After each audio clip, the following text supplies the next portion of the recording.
Assalamualaikum warahmatullahi wabarakatuh. Hari ini kita bertemu kembali pada mata kuliah penulisan ilmiah. Sebelumnya kita sudah menyampaikan minggu lalu terkait dengan panduan atau pedoman penulisan skripsi untuk Universitas Cahaya Bangsa, di mana kemarin sudah saya jelaskan subbab dan juga apa yang ada di dalam bagian bab-bab tersebut dan isinya juga sudah saya jelaskan secara singkat, mulai dari latar belakang untuk bab satu tinjauan pustaka, bab 2 metodologi penelitian, bab 3 hasil dan pembahasan, bab 4 dan bab 5 adalah kesimpulan dan saran. Nah, saya yakin Bapak dan Ibu juga sudah membaca dokumen pedoman dan panduan skripsinya, di mana di dalam penulisannya nanti adalah mengikuti format dan penulisan yang sudah ditentukan di dalam pedoman dan panduan tersebut. Nah, pertemuan-pertemuan sebelumnya juga sudah membahas tentang apa yang harusnya menjadi atau ada di dalam latar belakang, itu seperti adanya fenomena yang dibuktikan dengan fakta, adanya gap penelitian yang menyatakan bahwa memang benar ada hubungan dan tidak ada hubungan dengan variabel yang kita ambil atau tidak, dan juga bagaimana menulis rumusan masalah dalam bentuk kalimat tanya, menulis tujuan penelitian yang di dalamnya ada tujuan umum dan tujuan khusus, dan manfaat penelitian, dan seterusnya. Pada bab 2 ada tulisan tentang tinjauan pustaka, yaitu pustaka-pustaka yang relevan dengan penelitian yang kita ambil, dan juga ada grand teori atau teori induk atau landasan teori yang harus digambarkan menjadi kerangka teoritis di dalam bab 2. Dan di bab 3 ada pertanyaan atau subbab yang harus menjelaskan tentang jenis penelitian. Nah, jenis-jenis penelitian di hari ini saya akan jelaskan apa saja yang ada di dalam jenis penelitian dan biasa kita ambil dalam eh, penelitian yang ada di universitas yang lebih spesifik, yaitu untuk kesehatan masyarakat. Jadi ada beberapa penelitian, yaitu ada berdasarkan tujuannya dulu. Kalau dari perspektif tujuan penelitian itu ada yang penelitian dalam bentuk deskriptif, di mana tujuannya adalah menggambarkan fenomena atau keadaan apa adanya tanpa mencari hubungan sebab akibat. Jadi dia tidak punya yang namanya hipotesis, karena dia hanya menggambarkan gambaran tingkat kepatuhan, misalnya menggunakan masker pada lansia di Puskesmas X. Hal ini hanya membutuhkan sifatnya survei atau observasi atau studi dokumentasi. Misalnya gambaran lila ibu di posyandu, nah seperti itu. Itu cuma gambaran. Terus gambaran indeks massa tubuh di mana, nah seperti itu. Itu cuma menggambarkan yang di mana di dalamnya hanya ingin menggambarkan fenomena atau keadaan di wilayah tersebut tanpa mencari hubungan sebab akibat, katanya seperti itu. Dan ini di, di bisa dikategorikan sebagai penelitian yang sifatnya deskriptif. Tetapi di tingkatan ini untuk sarjana itu sendiri itu sudah tidak diperbolehkan untuk melakukan penelitian yang sifatnya hanya menggambarkan atau yang hanya mengukur atau hanya sekedar melakukan survei dan observasi. Cuma menghitung, mengukur, terus melihat, itu tidak diperkenankan lagi untuk yang satu kesehatan masyarakat. Jadi tidak boleh penelitian kita itu dalam bentuk sekedar gambaran.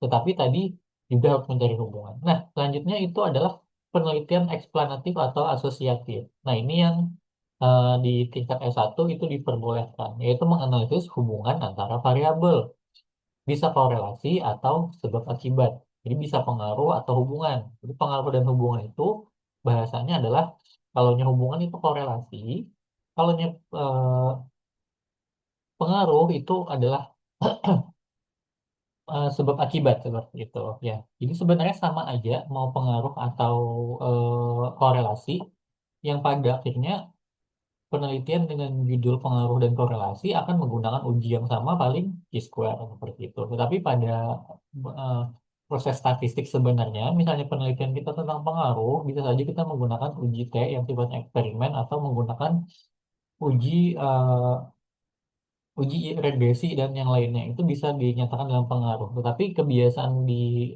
kampus kita itu penelitiannya mau judulnya pengaruh atau hubungan tetap yang digunakan adalah chi-square. Karena uji yang paling mudah digunakan untuk bisa menjelaskan asosiasi atau keterhubungan atau korelasi tadi itu adalah chi-square karena dia tidak menyaratkan hal-hal dia tidak memiliki uji prasyarat tertentu yang harus diwujudkan sebelum melakukan uji tersebut. Ujinya cuma satu kali, ya sudah uji chi-square saja. Berbeda dengan uji yang lainnya.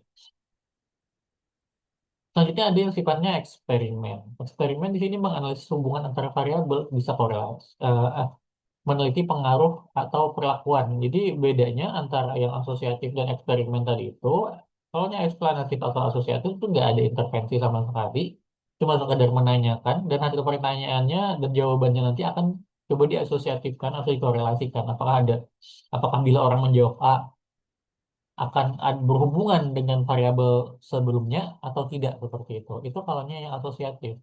Apakah ada hubungannya orang itu menjawab A dengan tingkat pendidikannya misalnya? Apakah ada hubungannya seseorang itu menjawab B dengan tingkat pendapatannya?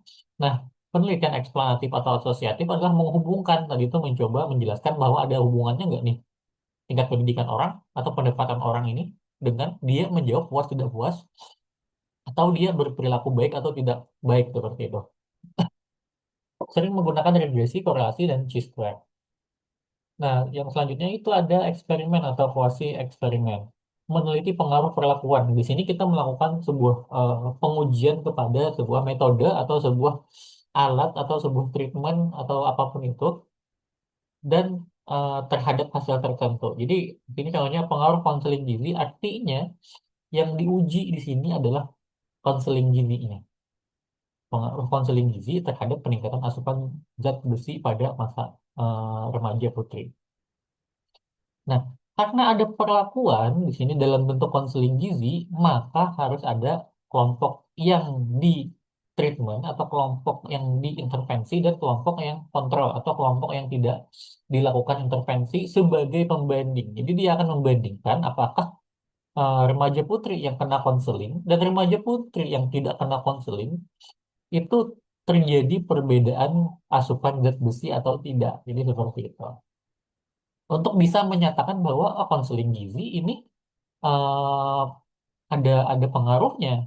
Ternyata pemberian konseling ini akan memberikan sebuah pengaruh yang signifikan terhadap mau tidaknya remaja putri itu mendapatkan atau mengkonsumsi zat besi seperti itu.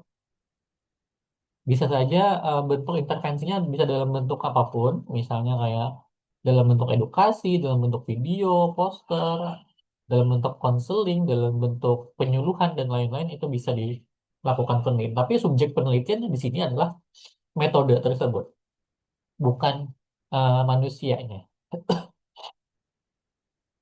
Jadi tadi hipotesisnya sama, ada pengaruh atau tidak ada pengaruh. Ini menggunakan biasanya uji yang digunakan adalah uji T.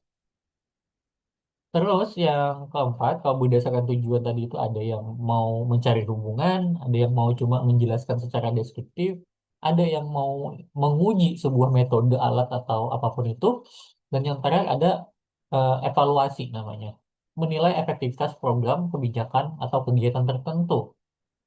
Evaluasi pelaksanaan posyandu misalnya, berita berbasis integrasi layanan primer atau ILP. Nah, itu adalah juga masuk ke dalam penelitian. Penelitiannya di mana? Di sini yaitu dia membandingkan indikator atau baku mutu atau standar pelayanan minimal apapun itu yang menjadi standar oleh pemerintah atau institusi, maka dia bandingkan dengan keadaan atau eh, yang ada di lapangan. Maka itu termasuk ke dalam penelitian juga. Ya. Tapi dia menggunakan beberapa teori atau konsep teoritis tertentu dalam melakukan evaluasi, misalnya logic model, atau model-model manajemen lainnya. Nah, jadi ada empat jenis penelitian berdasarkan tujuan atau pendekatan tadi. Ada deskriptif, eksplanatif, atau asosiatif, terus ada eksperimen, dan juga evaluasi. Nah, Ketika kita melakukan penelitian, penelitian deskriptif ini bersifat sudah sewajarnya dilakukan. Jadi kita ketika penelitian, kita akan menggunakan metode atau jenis penelitian yang kuantitatif itu yang sifatnya asosiatif atau melakukan pengujian sebuah korelasi.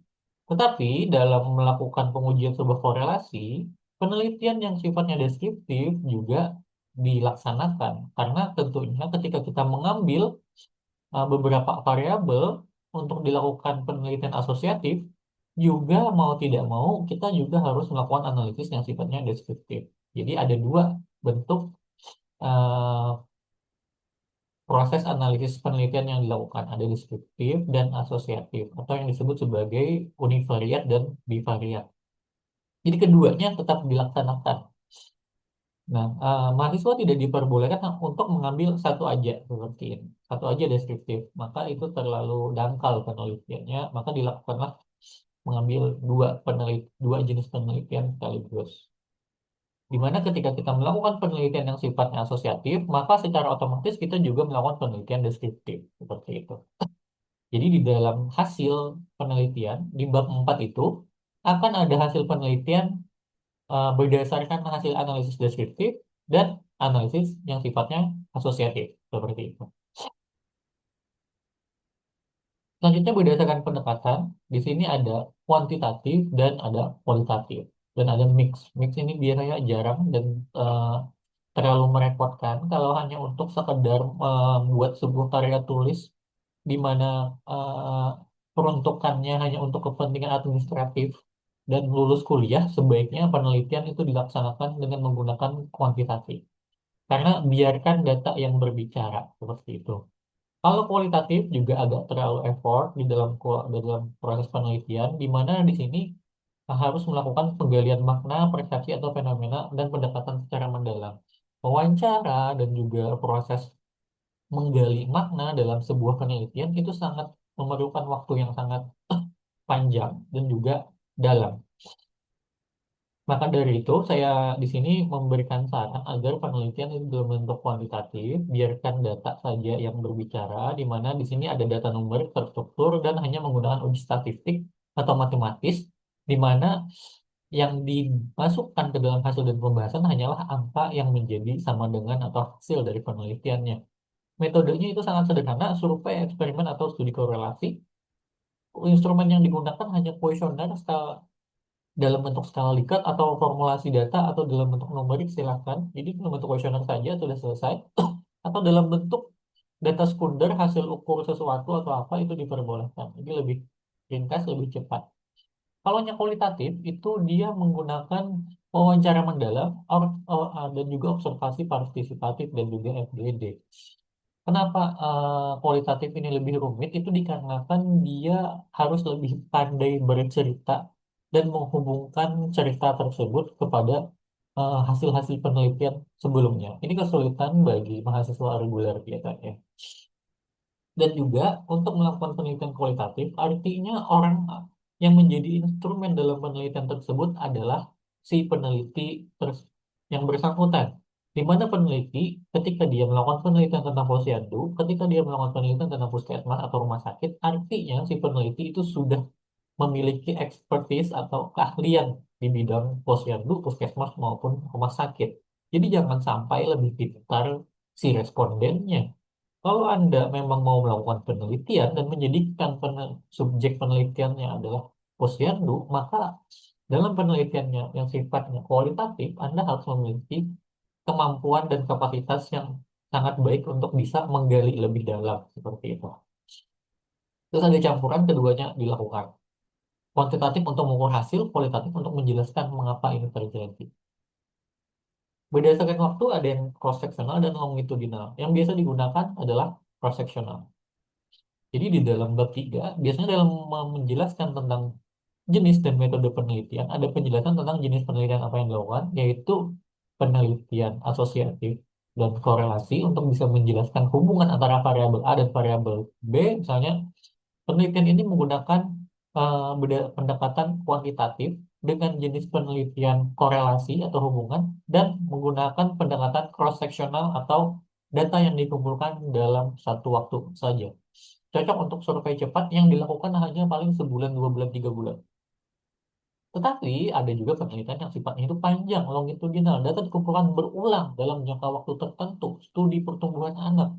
Tadi itu yang membutuhkan 5 tahun untuk bisa menyatakan apakah terjadi pertumbuhan atau tidak.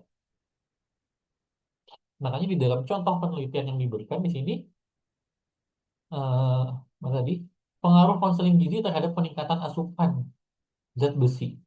Di sini hanya dituliskan peningkatan asupan zat besi. Karena apa? Kalau ini kita mengukur HB atau Fe pada remaja itu akan dibutuhkan penelitian yang sangat lama. Makanya di sini yang dijadikan indikator hanya peningkatan asupan zat besinya aja. Apakah dia minum secara rutin atau tidak, kayak gitu ukurannya. Karena kita butuh hasil cepat. Terus selanjutnya ada yang berdasarkan sumber data, ada yang penelitian lapangan, field research, penelitian perpustakaan atau library research, dan penelitian dokumentasi atau arsip. Jadi ada beberapa jenis data yang akan didapatkan ketika penelitian adalah data yang berasal langsung dari lapangan atau data primer, data kepustakaan yaitu sumber sekunder seperti jurnal buku dan dokumen, dan juga ada dokumentasi atau arsip menggunakan data sekunder seperti rekam medis, laporan, dan arsip. Seperti tadi misalnya sudah punya tinggi badan, berat badan, IMT dari masyarakat, terus juga umur masyarakat sudah ada, pemetaan atau demografi di masyarakat sudah ada, itu adalah penelitian yang berdasarkan hasil dokumentasi atau arsip. Penelitian ini bisa dilakukan, tetapi skalanya juga besar. Misalnya kita membandingkan antara negara berkembang dan negara maju. Penelitian-penelitian yang menjadi rujukan di dalam penelitian besar itu adalah penelitian yang memiliki skala dan skop besar seperti perbandingan antara negara berkembang A dengan negara berkembang B. Maka yang dibandingkan adalah penelitian yang sifatnya arsip atau dokumentasi. Lanjut, jadi ini perbandingan singkatnya. Tadi contoh perbandingan singkat yaitu hubungan pola makan dan status anemia pada remaja. Ini jenis penelitiannya adalah asosiatif. Jadi dia mau menghubungkan apakah ada pola hubungan antara pola makan dan anemia pada remaja. Maka jenis penelitian itu adalah asosiatif dengan pendekatan kuantitatif. Terus judul selanjutnya makna penggunaan jamu pada ibu hamil di pedesaan. Ini sifatnya adalah eksploratif. Dia akan mengeksplorasi dan juga pendekatan ini kualitatif. Makna hanya bisa ditemukan pada penelitian kualitatif dan makna bersifat subjektif. Jadi inilah yang menjadi penelitian sebuah penelitian kualitatif itu sangat sulit karena kan ada subjektivitas yang sangat tinggi di dalam proses penulisannya. Terus yang ketiga ada pengaruh latihan kader. Jadi yang diukur di sini adalah latihan kadernya. Apakah kader yang dilatih dan tidak dilatih ini memiliki perbedaan eh, keterampilan atau tidak. Jadi sifatnya eksperimen kuantitatif. Evaluasi pelaksanaan ELP di posyandu terpadu, maka jenis penelitiannya adalah evaluatif dan menggunakan dia di situ pendekatan campuran. Dia bisa melakukan eh, survei tadi apakah ILP itu dilaksanakan sesuai dengan aturan atau SPM yang sudah ditetapkan atau panduan yang telah ditetapkan oleh kementerian. Dan dia juga bisa melakukan yang namanya pendekatan kualitatif. Karena di sini dia mintanya campuran. Kualitatif artinya dia mewawancarai si penyelenggara posyandu, mewawancarai puskesmas, mewawancarai dinas kesehatan.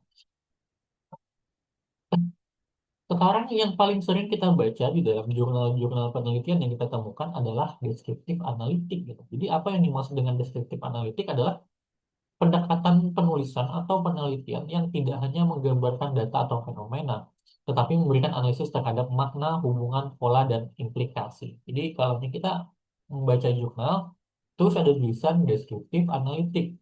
Jadi selain dia melakukan deskripsi terhadap data yang dia temukan, dia juga melakukan analisis hubungan, pola, atau implikasinya. Nah, inilah tadi yang saya bilang bahwa di dalam penelitian S1 itu tidak hanya dilakukan gambaran atau deskriptif, tetapi di dalamnya itu ada bentuk analisis yang menghubungkan atau mengkorelasikan atau mengasosiasikan tadi itu. Makanya disebutnya sebagai deskriptif analitik. Fokusnya adalah di sini deskriptif, yaitu kalau ini deskriptif aja itu hanya menyajikan apa adanya dan apa yang terjadi. Dan output dari penelitiannya hanya dalam bentuk persentase atau angka, jumlah atau apapun itu bisa dinyatakan dalam bentuk persentase, gambar, grafik atau apapun itu yang hanya menyatakan dalam bentuk angka atau penjumlahan 70 responden. Tidak ada pembuktian hipotesis. Nah, yang membedakan dalam adanya deskriptif analitik itu adalah menyajikan dan menganalisis mengapa dan bagaimana dampaknya, menafsirkan, mengkaji hubungan dan menarik kesimpulan, maka biasanya judulnya itu adalah ada hubungan seperti itu atau ada pengaruh. Di sini penggunaan masker yang tinggi kemungkinan dipengaruhi oleh kampanye kesehatan insentif pemerintah. Jadi ada sebuah pola hubungan atau implikasi dari eh, sebuah variabel yang dianalisis seperti itu. Kira-kira apa ya? Mengapa? Bagaimana? Dan dampaknya apa sih? Seperti itu. Itu adalah deskriptif analitik.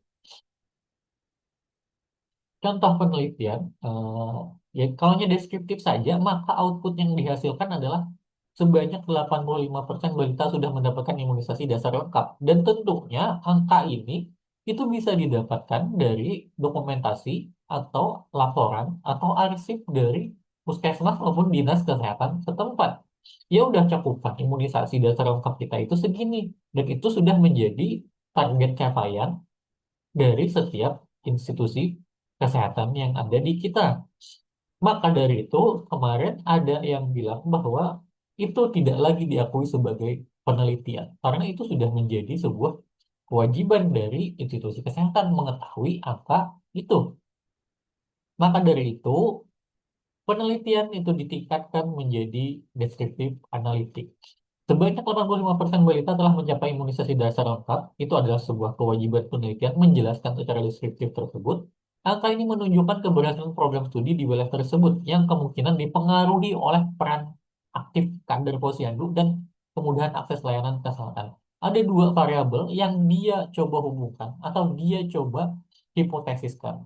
Di sini adalah peran aktif kader dan juga aksesibilitas layanan kesehatan. Jadi dia punya dua kemungkinan yang mempengaruhi katanya antara dikarenakan kadernya aktif atau dikarenakan akses layanan kesehatannya yang mudah untuk dijangkau.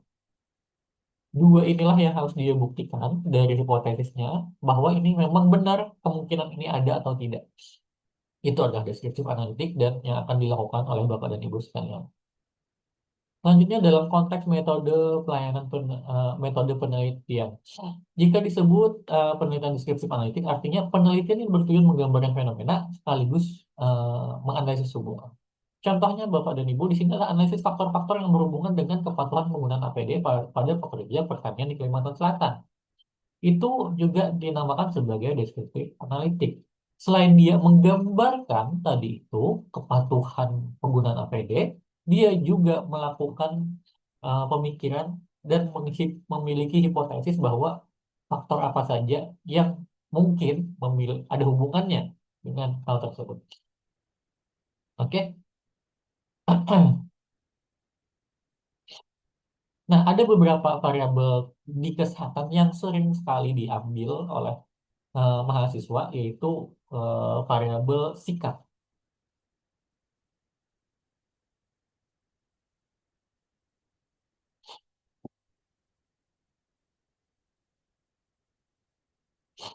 Variabel sikap di sini, eh, jika Anda ingin melihat pengaruh sikap terhadap sesuatu, maka dia berada di variabel X. Tapi jika Anda ingin mengetahui sikap itu dipengaruhi oleh apa, maka dia berada di variabel Y. Jadi tergantung nih, kita mau tahu sikap seseorang itu kenapa, atau sikap itu akan mempengaruhi apa. Jadi itu yang membedakan variabel X dan Y. Nah, beberapa mahasiswa itu kebingungan. Pak, saya itu ingin mengambil apa aja yang mempengaruhi sikap, atau kamu mau mengambil sikap itu akan mempengaruhi apa? Pasti itu. Biasanya yang dipengaruhi oleh sikap itu adalah perilaku. Tapi yang mempengaruhi sikap biasanya adalah kognitif, afektif, dan di bawah ini ada konatif. Nah, jadi seperti itu. Misalnya Pak, saya mau melakukan penelitian tentang apa saja yang melatar belakangi sikap seseorang terhadap apa seperti itu. Misalnya terhadap seks bebas, terhadap bullying, terhadap kenakalan remaja dan lain-lain. Nah, menurut Azwar 2015, sikap itu adalah reaksi atau respon tertutup. Respon tertutup ya, Bapak Ibu. Jadi reaksi, eh, bedanya perilaku dan sikap itu adalah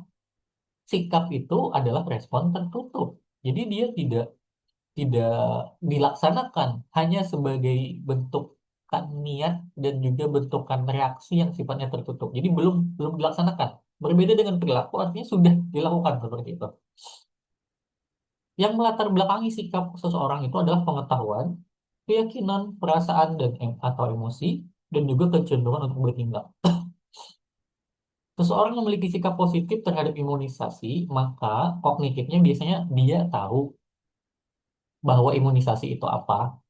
Afektifnya itu merasa yakin dan tidak takut diimunisasi. Dan yang terakhir kognitifnya adalah mau membawa anaknya untuk diimunisasi. Jadi itu yang melatar belakangi sikap. Contoh judul penelitiannya dengan variabel sikap yaitu hubungan sikap ibu terhadap imunisasi dengan kepatuhan membawa anak ke posyandu. Jadi ada sikap ibu terhadap apa? Yaitu imunisasi membawa anak ke posyandu. Dia mau meneliti tentang hubungan antara sikap tadi itu dengan apakah ibu itu membawa anak ke posyandu atau enggak. Terus ada yang kedua pengaruh sikap petani tentang keselamatan kerja terhadap penggunaan alat pelindung diri. Apakah sikap petani itu mempengaruhi orang itu mau menggunakan alat pelindung diri atau tidak? Seperti itu. Terus analisis sikap remaja tentang kesehatan reproduksi di sekolah menengah atas. Analisis sikap remaja tentang kesehatan reproduksi di sekolah menengah atas. Jadi akan diukur nih kognitif, afektif, dan konatif dari eh, sikap remaja tentang kesehatan reproduksi ini. Ya, jadi seperti itu. Terus sikap tuh gimana ngukurnya? Kalau yang lain kan ngukurnya tuh menggunakan tekanan darah, timbangan, terus menggunakan mikrotoys. Itu adalah hal-hal seperti pengukuran tinggi badan, berat badan, tekanan darah, dan juga misalnya mau taruh orang DM atau enggak, itu bisa dilakukan pengukuran darah. Tapi bagaimana eh, variabel-variabel yang sifatnya itu seperti pengetahuan, sikap, terus persepsi, maka dibuatlah sebuah kuesioner yang biasanya dalam bentuk skala Likert. Nah, maksudnya skala Likert bagaimana? Yaitu dalam bentuk rentang 1 sampai 5 biasanya yang mempertanyakan tentang sikap atau persepsi dari si responden. Contoh pertanyaannya seperti ini, saya percaya bahwa imunisasi itu penting untuk anak. Maka jawabannya bisa SS, S, netral, terus tidak setuju, sangat tidak setuju seperti itu. Ini sangat setuju, setuju, netral dan tidak setuju. Nah, pernyataan ini, pernyataan saya percaya itu masuk kepada area kognitif tadi itu, keyakinan di sini. Nah, gitu. Maka dia muncullah sebuah pernyataan, bukan pertanyaan, pernyataan. Saya percaya bahwa itu. Jadi untuk bisa menilai sikap seseorang adalah dengan melakukan pengukuran menggunakan kuesioner yang sifatnya skala Likert dan juga yang dimaksud dengan sikap itu adalah tadi. Fungsinya apa? Ini nanti itu ada di definisi operasional. Ketika kita mengambil sebuah variabel yaitu sikap, maka ukuran sikap itu adalah kognitif, afektif, dan konatif. Jenis penelitian yang cocok jika Anda meneliti sikap tadi itu deskriptif, analitik, dan kualitatif.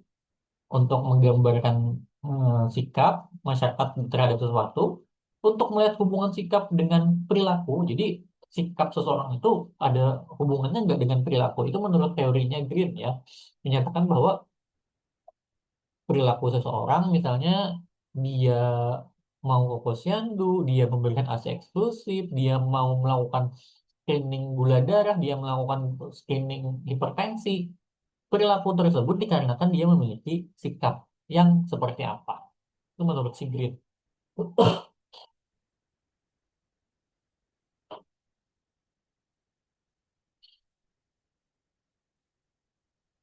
Selanjutnya kita akan menjelaskan tentang teknik pengambilan sampel. Teknik pengambilan sampel adalah cara atau prosedur peneliti memilih bagian populasi untuk diteliti. Jadi tidak semua populasi, tidak seluruh populasi yang kita ambil sebagai responden, misalnya populasi kita adalah ibu yang memiliki balita, tidak semua ibu yang memiliki balita kita ambil, atau populasi kita adalah orang dengan hipertensi, tidak semua orang dengan hipertensi yang kita ambil, maka itulah dilakukan sebuah teknik pengambilan sampel atau perhitungan sampel. Ada beberapa teknik pengambilan sampel. Jadi ada ada teknik pengambilan sampel, ada perhitungan sampel dan lain-lain. Yang pertama ada probability, yang kedua ada non probability. Yang probability itu cocok untuk penelitian survei analitik dan eksperimen. Di mana di dalamnya ada simple random sampling, ada schematic sampling, stratified random sampling, dan cluster sampling. Kalau simple random sampling, acak tanpa syarat, mengundi dari 100 orang dari 500 mahasiswa. Ya udah, kita terserah. Kita punya sampel 500 siswa, maka kita hanya dalam bentuk random aja. Siapa yang kena, siapa yang datang, siapa yang apa. Jadi seperti itu. Itu cuma random, tanpa syarat. Kalau sematik itu dipilih secara berkala, misalnya tiap ke 10 orang. Dari daftar 1.000 nama, ambil tiap nama ke 10. Kenapa sih? Apa tujuannya ini? Supaya nanti merata. Seperti itu. Terus ada stratified, populasi dibagi strata, lalu diambil secara acak dari tiap strata. Mahasiswa dibagi per prodi, lalu acak dari setiap prodi. Misalnya ada mahasiswa, ada penelitian yang menggunakan universitas sebagai objek penelitiannya, yaitu dia mengambil mahasiswa tingkat akhir. Jadi mahasiswa tingkat akhir di sini tidak hanya di satu prodi, harus di seluruh prodi dengan membagi eh, secara stratified tadi itu, dibagi per prodi misalnya 10 10 10. Terus ada cluster. Sampel dipilih berdasarkan kelompok, memilih 3 dari 10 kelompok. Semua siswa itu di sekolah terpilih dan dijadikan sampel. Terus yang kedua ada non-probability. Non-probability ini adalah purposive, kota, accidental, dan snowball sampling. Jadi yang sering kali diambil di dalam sebuah penelitian itu adalah random sampling, dan yang kedua adalah purposive sampling. Purposive itu secara sengaja kita milih. Dipilih karena memenuhi kriteria yang sudah kita tentukan. Misalnya ibu balita yang aktif ke posyandu aja yang kita jadikan responden. Tetapi kalau sampel penelitian kita itu mempertanyakan tentang keaktifan, artinya kita butuh dua responden, ibu balita yang aktif dan tidak aktif, maka itu jatuhnya ke random sampling. Jadi purposive sampling hanya diperuntukkan untuk dipilih karena memenuhi kriteria tertentu. Kalau kriteria yang kita tetapkan adalah ibu yang aktif atau yang datang ke posyandu, maka ibu yang tidak datang itu nggak bisa jadikan kita sampel. Jadi seperti itu. Jadi sampel hanya boleh diambil di ketika ibu itu datang ke posyandu. Tetapi kalau ibunya nggak datang ke posyandu tidak bisa diambil. Artinya kita mau ke rumah beliau nggak bisa. Karena kita menggunakan purposive sampling. Tapi kalau kita mau ke rumah beliau maka kita menggunakan random sampling namanya.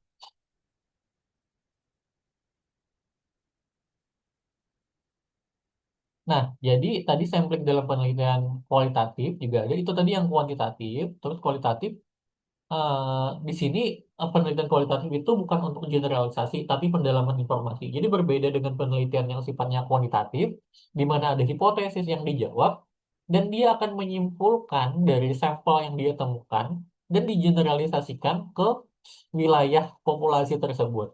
Itu penelitian yang kuantitatif. Tetapi kalau yang penelitian kualitatif itu untuk mendalami sebuah informasi. Tidak bisa digeneralisasikan ke populasi. Dia bisa menggunakan purposive, snowball, maupun theoretical sampling. Jadi memilih informan secara dianggap paling penting dan memahami fenomena, atau dia menggunakan informan awal untuk mengenalkan ke informan lain, atau informan dipilih untuk mengembangkan teori selama penelitian atau grounded teori. Ini ada 3 teknik pengambilan sampel untuk penelitian kualitatif. Dipilih langsung atau menggunakan snowball sampling yang akan saling mengenalkan ke sampel lainnya, atau menggunakan theoretical sampling. Jumlah informan untuk penelitian yang sifatnya kualitatif juga biasanya lebih kecil dibandingkan dengan penelitian kuantitatif. Kalau mau kuantitatif biasanya ratusan, ratusan atau lebih dari 100 seperti itu, lebih dari 50. Tetapi kalau jumlah penelitian kualitatif itu sampelnya lebih kecil, yaitu 5 sampai 20 orang saja, tergantung pada kejenuhan data. Nah, di sini contohnya adalah penerapan dalam penelitian hubungan sikap ibu terhadap imunisasi tadi dengan kelengkapan imunisasi anak. Maka populasinya itu adalah seluruh ibu balita di Puskesmas X. Tentunya ada mungkin 1.000 atau 1.000 lebih atau 900 ibu dengan balita. Maka dari total populasi 1.000 atau 900 tadi itu akan dilakukan sebuah perhitungan teknik, perhitungan sampel yang namanya Slowpin dengan tingkat keakurasian yaitu 90 atau 95% yang akan mendapatkan hasil perhitungan sampel yaitu 100 ibu balita. Nah, nanti di deskripsinya juga itu dituliskan bagaimana 100 ini didapatkan dari total populasi 900 maupun 1.000. Teknik yang digunakan adalah purposive sampling. Cuma ibu yang memiliki anak usia 0 sampai 24 bulan itu adalah purposive. Jadi dia punya syarat nih, punya syarat bahwa yang akan menjadi sampel ini adalah ibu yang aktif, ibu yang punya anak 0 sampai 24 bulan. Itu adalah syarat. Tadi karena purposive itu memiliki syarat. Nah, terus pertanyaannya apakah boleh random sampling itu juga mempunyai kriteria inklusi dan eksklusi? Jawabannya juga boleh. Jadi random sampling juga punya syarat, tapi tidak sespesifik syarat untuk purposive sampling. Seperti itu.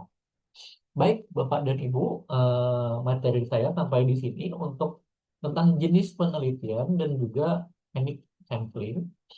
Eh, Apabila ada pertanyaan, silakan tanyakan di grup. Saya ingatkan lagi untuk jangan lupa mengisi absensi perkuliahan hari ini. Saya akhiri perkuliahan saya hari ini. Wabillahi taufiq wal hidayah. Wassalamualaikum warahmatullahi wabarakatuh.